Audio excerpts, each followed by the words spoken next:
নমস্কার বন্ধুরা, internet world চ্যানেলে তোমাদেরকে স্বাগত জানাই। আজকে তোমাদের দেখাবো নিজের মোবাইল থেকে ব্যাংক অ্যাকাউন্টের সাথে আধার কার্ডের ডিবিটি লিঙ্ক বা ডিবিটি লিঙ্কিংয়ে পুরনো অ্যাকাউন্ট কীভাবে পরিবর্তন করে নিজের নতুন অ্যাকাউন্টে সেখানে আপডেট করবেন। ফলে যে কোনো সরকারি সাবসিডি খুব সহজেই তোমাদের অ্যাকাউন্টে যাতে পেতে পারো। তাই বন্ধুরা, চলুন আর দেরি না করে ভিডিওটি শুরু করা যাক। আধার কার্ডে নিজের ব্যাংক অ্যাকাউন্টটি ডিবিটি লিঙ্ক করানোর জন্য প্রথমে নিজেদের পছন্দ মতো যে কোনো ব্রাউজার কিংবা গুগল ক্রোম ব্রাউজারে চলে আসবে এবং এখানে এসে এনবিসিআই লিখে সার্চ করবে। এরপর তোমরা দেখতে হবে তোমাদের সামনে এইরকম একটি ওয়েবসাইট চলে আসবে।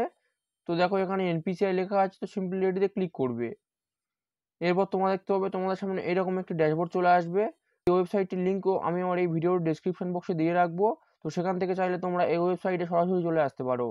তো এখান থেকে নিজেদের আধার কার্ড নিজেদের ব্যাংক অ্যাকাউন্টটি লিঙ্ক করানোর জন্য বা যেটি এক কথায় ডিবিটি লিঙ্ক করানোর জন্য তোমরা প্রথমে একটু নিচে চলে আসবে এবং এখানে এসে কনজিউমার এই অপশনটিতে ক্লিক করবে। করার পরে এখানে তোমরা দেখতে পাবে ভারত আধার সিডিং এনাবেলার BAAC। তো তোমরা সিম্পলি এটিতে ক্লিক করবে। এরপর তোমরা দেখতে পাবে তোমাদের সামনে এরকম একটি পেজ চলে আসবে এবং একদম প্রথমে আছে welcome to Bharat Aadhaar seeding enabler. তো এখানে কিছু ইনফরমেশন দেওয়া আছে, তোমরা চাইলে এখান থেকে এটি পড়ে নিতে পারো, নয়তো তোমরা সরাসরি প্রথমে 3 ডট এটিতে ক্লিক করবে।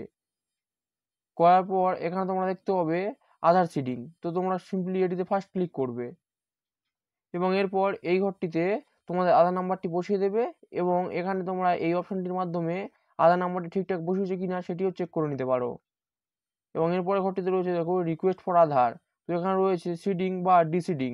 অর্থাৎ সিডিং মানে তুমি তোমার আধার কার্ডে নিজের ব্যাংক অ্যাকাউন্টে অ্যাড করতে চাইছো এবং ডিসিডিং মানে তুমি তোমার আধার কার্ড থেকে ব্যাংক অ্যাকাউন্টটি ডিলিঙ্ক করে দিতে চাইছো। এক্ষেত্রে যেহেতু তোমরা নিজেদের আধার কার্ডের সাথে নিজেদের ব্যাংক অ্যাকাউন্টে লিঙ্ক করবে, সেক্ষেত্রে সিডিং এটিতে ক্লিক করবে।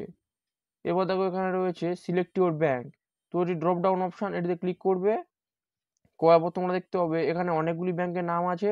তো এক্ষেত্রে তোমাদের যে ব্যাংকটি হবে সেই ব্যাংকটি তোমরা এখানে ক্লিক করবে এবং এর পরের অপশনটি খুবই গুরুত্বপূর্ণ। এখানে রয়েছে দেখুন অ্যাকাউন্ট নাম্বার এবং কনফার্ম অ্যাকাউন্ট নাম্বার। তো এই ঘরটিতে তোমাদের ব্যাংক অ্যাকাউন্ট নাম্বারটি বসিয়ে দেবে এবং দ্বিতীয় ঘরটিতে তোমাদের সেই একই ব্যাংক অ্যাকাউন্ট নাম্বারটি পুনরায় এই ঘরটিতে ঠিক একইভাবে বসিয়ে দেবে। সবগুলো ঠিকঠাক থাকলে তোমরা এই বক্সে টিক মার্ক দিয়ে দেবে এবং এই যে ক্যাপচা কোডটি দেখতে পাচ্ছ সেটিকে এই ঘরটিতে বসিয়ে দেবে এবং এরপর প্রসেসড এটিতে ক্লিক করবে। তো বন্ধুরা দেখো, আমি তোমাদেরকে সম্পূর্ণ ফর্মটি একবার ফিল আপ করে দেখিয়ে দিই। তো দেখো এখানে আমি আমার আধার নাম্বারটি বসিয়ে দিয়েছি এবং যেহেতু আমি আমার অ্যাকাউন্টের সাথে আধার কার্ডটি লিঙ্ক করব বা আমার আধার কার্ডের সাথে অ্যাকাউন্ট নাম্বারটি লিঙ্ক করব, সেক্ষেত্রে আমি এখানে সিডিং এটি ইউজ করেছি এবং আমার যে ব্যাংকে বই আছে সেই ব্যাংকের নামটি এখানে সিলেক্ট করে নিয়েছি। এরপর চলে এসে দেখো সিডিং টাইপ। এখানে তারপর অপশনটি রয়েছে দেখো ফ্রেশ সিডিং। অর্থাৎ ফ্রেশ সিডিং কথার অর্থ হলো যাদের আধার কার্ডের সাথে কোনো ব্যাংক অ্যাকাউন্টের ডিবিটি লিঙ্ক নেই বা আধার সিডিং নেই, তারা ফ্রেশ সিডিং এই অপশনটি ইউজ করবে। এবং এর পরের অপশনটিতে রয়েছে movement within the same bank with another account. অর্থাৎ আপনি ওই একই ব্যাংকে অন্য কোনো অ্যাকাউন্টের সাথে আধার লিঙ্ক করতে যাচ্ছেন, তো সেটির জন্য আপনারা এই অপশনটি ইউজ করবেন। তো দেখুন এখানে রয়েছে movement from one bank to other bank. অর্থাৎ আপনার কোথাও পুরনো ব্যাংক অ্যাকাউন্ট আছে সেটিকে চেঞ্জ করে নতুন ব্যাংক অ্যাকাউন্টে আপডেট। তো এক্ষেত্রে আপনার যে অপশনটি হবে আপনারা এখান থেকে সেই অপশনটি সিলেক্ট করে নেবেন এবং এরপর এই ঘর দুটিতে আপনাদের অ্যাকাউন্ট নাম্বারটি ফিল করে দেবেন এবং এরপর এই ঘরটিতে টিক মার্ক দিয়ে একটু নিচে চলে আসবেন এবং এখানে ক্যাপচা কোডটি বসিয়ে দেবেন এবং এরপর প্রসেস এটিতে ক্লিক করবেন। এরপর একটু টার্মস অ্যান্ড কন্ডিশনের পেজ চলে আসবে, এটিকে একটু স্ক্রল ডাউন করে নেবেন এবং এরপর নিচে আছে দেখুন এগ্রি অ্যান্ড কন্টিনিউ, এটিতে ক্লিক করবেন। এরপর আপনার আধার রেজিস্টার্ড মোবাইল নাম্বারে একটি ওটিপি চলে যাবে, সেটিকে দেখে থেকে এই ঘরটিতে ফিল করে দেবেন এবং এরপর আপনারা সাবমিট এই অপশনটি ক্লিক করবেন। করার পর আপনাদের আধার কার্ডে যে অ্যাকাউন্ট সেটিং প্রসেসটি সেটি সম্পূর্ণ হয়ে যাবে।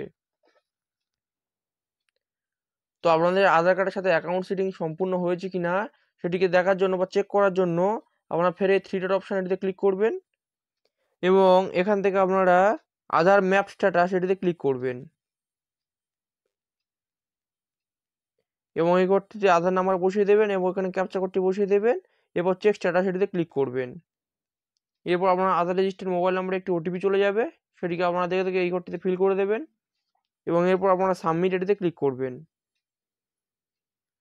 এবং দেখুন এখানে আপনারা সবগুলো দেখতে পাবেন আপনার আধার নাম্বার এবং দেখুন এখানে ম্যাপিং স্ট্যাটাসে রয়েছে এনাবেল ফর ডিবিটি এবং দেখুন লাস্ট আপডেট ডেট এবং তারপর দেখুন ম্যান্ডেট ফ্ল্যাগ, এগুলি সব ইয়েস আছে কিনা। তো এগুলি সব যদি ইয়েস থাকে এবং এখানে এনাবেল ফর ডিবিটি যদি হয়ে থাকে তো আপনারা জানবেন কোনো রকম কোনো সরকারি টাকা বা সাবসিডি আপনাদের অ্যাকাউন্টে অবশ্যই আসবে, সেক্ষেত্রে কোনো রকম কোনো প্রবলেম হবে না। তো এখানে আপনারা সমস্ত ডিটেলস দেখতে পাবেন এবং আপনার কোন ব্যাংকে অ্যাকাউন্টের লিঙ্ক আছে সেটিও এখানে দেখতে পাবেন। তো বন্ধুরা, ভিডিওটি যদি আপনাদের ভালো লাগে ভিডিওটিকে লাইক, শেয়ার এবং চ্যানেলটিকে সাবস্ক্রাইব করে রাখবেন এবং আমাকে এবং আমার এই চ্যানেলটিকে সামনে এগিয়ে যেতে সাহায্য করবেন। ভিডিওটি সম্পূর্ণ দেখার জন্য আপনাদেরকে অসংখ্য ধন্যবাদ।